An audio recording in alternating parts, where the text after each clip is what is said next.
উপাচার্য নিয়োগকে কেন্দ্র করে ডুয়েটের তৃতীয় দিনের মতো আন্দোলনে সাধারণ শিক্ষার্থীরা। এদিকে উপাচার্যের অপসারণ ও হামলার বিচারের দাবিতে অষ্টম দিনের মতো কর্মবিরতি চলছে পটুয়াখালী বিজ্ঞান ও প্রযুক্তি বিশ্ববিদ্যালয়ে। ৩ দফা দাবিতে গাজীপুরের ঢাকা প্রকৌশল ও প্রযুক্তি বিশ্ববিদ্যালয়ে চলছে ব্লকেট কর্মসূচি। দাবি আদায় না হওয়া পর্যন্ত আন্দোলন চলবে বলে জানিয়েছেন শিক্ষার্থীরা। এতে স্থবির হয়ে পড়েছে বিশ্ববিদ্যালয়ের স্বাভাবিক কার্যক্রম। এদিকে পটুয়াখালী বিজ্ঞান ও প্রযুক্তি বিশ্ববিদ্যালয়ে উপাচার্যের অপসারণ এবং আন্দোলনরত শিক্ষক কর্মকর্তাদের উপর হামলার ঘটনায় জড়িতদের গ্রেপ্তারের দাবিতে অষ্টম দিনের মতো কর্মবিরতি চলছে। বিশ্ববিদ্যালয়ের প্রশাসনিক ভবনের সামনে অবস্থান নেন শিক্ষক কর্মকর্তা কর্মচারীরা।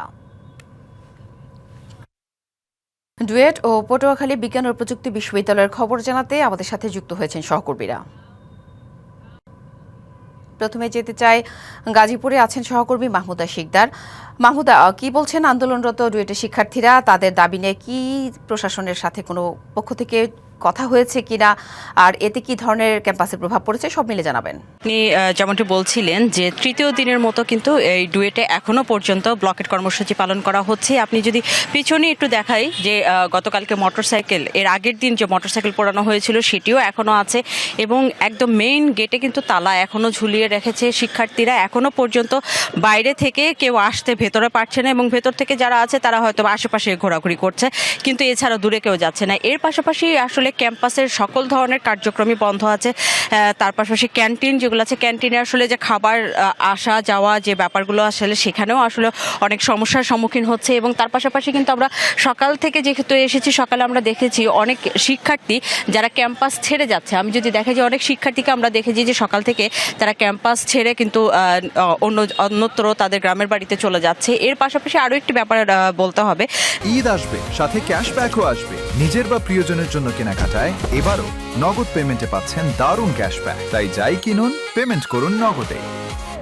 যে এই গতকাল দুপুরের পরে একটি মামলা হয়েছে, পুলিশ বাদী হয়ে সে মামলাটি করেছে এবং সেখানে অজ্ঞাত আসামি করা হয়েছে প্রায় 200 থেকে 250 জনকে মামলা করা হয়েছে যে সরকারি কাজে বাধা দেওয়া, তার পাশাপাশি ভাঙচুর, এই দুটোকে দেখিয়েই আসলে এই মামলা করা হয়েছে। কিন্তু এখন পর্যন্ত এই মামলার পরিপ্রেক্ষিতে কাউকে আটক করা হয়নি, গ্রেফতারও করা হয়নি। এর পাশাপাশি এখানে যারা আন্দোলনরত শিক্ষার্থী আছে তাদের প্রত্যেকেরই আসলে একটি ভাষ্য যে এই ভিসিকে সরিয়ে অপসারণ করে নতুন ভিসি, সেটা অবশ্যই ক্যাম্পাসের ভেতর থেকে যে কোনো একজন শিক্ষককেই ভিসি হিসেবে নিয়োগ দিতে হবে এবং এই নিয়োগ দেওয়া পর্যন্ত, যতদিন পর্যন্ত নিয়োগ না দিবে তারা আন্দোলন চালিয়ে যাবে। এর পাশাপাশি শিক্ষক সমিতি যারা আছে তারাও কিন্তু বলছিলেন যে বিভিন্ন দপ্তরে তারা চিঠি দিয়েছে যাতে করে শিক্ষকদের ভিতর থেকেই কাউকে বেছে যোগ্য একজনকে ভিসি হিসেবে নিয়োগ দেওয়া হয়। যেহেতু এখনও পর্যন্ত সেটি পালন করা হয়নি বা সেই দাবি মেনে নেওয়া হয়নি, তো এখনও আন্দোলন চলছে। এবং তার পাশাপাশি সকল ধরনের যে পরীক্ষাগুলো ছিল, রবিবার পর্যন্ত আসলে পরীক্ষা গ্রহণ হয়েছে, রবিবারেও আপনার পরীক্ষা দিয়েছে শিক্ষার্থীরা, কিন্তু গতকাল থেকে এখন পর্যন্ত সব ধরনের যে এখানকার কার্যক্রম, সেই কার্যক্রমগুলো এখন বন্ধ রয়েছে। কোনো ধরনের পরীক্ষাও চলছে না। আসলে পরীক্ষা শেষ যেহেতু, এখন আসলে পরীক্ষা নেইও, আর শিক্ষার্থী যারা আছে তাদের ভিতর অনেকেই আমরা দেখছি চলে গেছে। তো এখন পর্যন্ত আসলে আন্দোলনরত শিক্ষার্থী যারা আছে এবং শিক্ষক যারা আছে তাদের কাছ থেকে তাদের পরবর্তী কার্যক্রম সম্পর্কে আমরা এখনও কিছু জানতে পারিনি। জানতে পারলে অবশ্যই আপনার মাধ্যমে আমরা জানিয়ে দেব সাথী। ধন্যবাদ মাহমুদা। আমরা ডুয়েটের খবর শুনছিলাম আমাদের সহকর্মী মাহমুদা শিকদারের কাছ থেকে। এবার পটুয়াখালী বিজ্ঞান ও প্রযুক্তি বিশ্ববিদ্যালয়ের খবর জানবো সহকর্মী মাহমুদ হাসান রায়হানের কাছ থেকে। রায়হান, আজকে তো পটুয়াখালী বিজ্ঞান ও প্রযুক্তি বিশ্ববিদ্যালয়ে অষ্টম দিনের মতো কর্মবিরতি চলছে, এতে কি ধরনের প্রভাব পড়েছে ক্যাম্পাসে? পাশাপাশি জানাবেন শিক্ষক কর্মচারীদের কোনো কর্মসূচি আছে কিনা। জি সাথী, পটুয়াখালী বিজ্ঞান ও প্রযুক্তি বিশ্ববিদ্যালয়ের আজকে সেই 11 তারিখ থেকে শুরু হওয়া যে আন্দোলন, সেই আন্দোলন আজকেও পর্যন্ত কিন্তু চলছে। আমরা গতকালকেও দেখেছি যে সকাল 11টার সময় তারা কিন্তু এই প্রশাসনিক ভবনের সামনে দাঁড়িয়ে তারা কিন্তু আন্দোলন করছে এবং ক্যাম্পাসে তারা মিছিল করছে। আমি যদি আপনাদেরকে বলে রাখি যে এই আন্দোলনটি আসলে শিক্ষকদের কর্মবিরতি এবং প্রশাসনিক যে সকল কর্মকর্তা রয়েছে তাদেরও কিন্তু এই কর্মবিরতি চলছে। এবং আমরা এখানে দেখেছি যে সকল শিক্ষার্থীরা রয়েছে তারা কিন্তু অনেকেই কিন্তু বাড়ি চলে গিয়েছেন।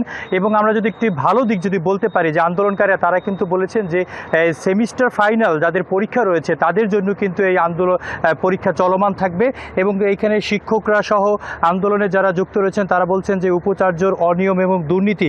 এবং আমি যদি আপনাদেরকে একটু বলে রাখি যে এই 11 তারিখে যে আন্দোলনটি শুরু হয়েছিল সেদিন কিন্তু কিন্তু বহিরাগতরা কিন্তু এই শিক্ষকদের উপর হামলা চালিয়েছিলেন এবং এই হামলায় 30 জন কিন্তু শিক্ষকরা কিন্তু আহত হয়েছিলেন।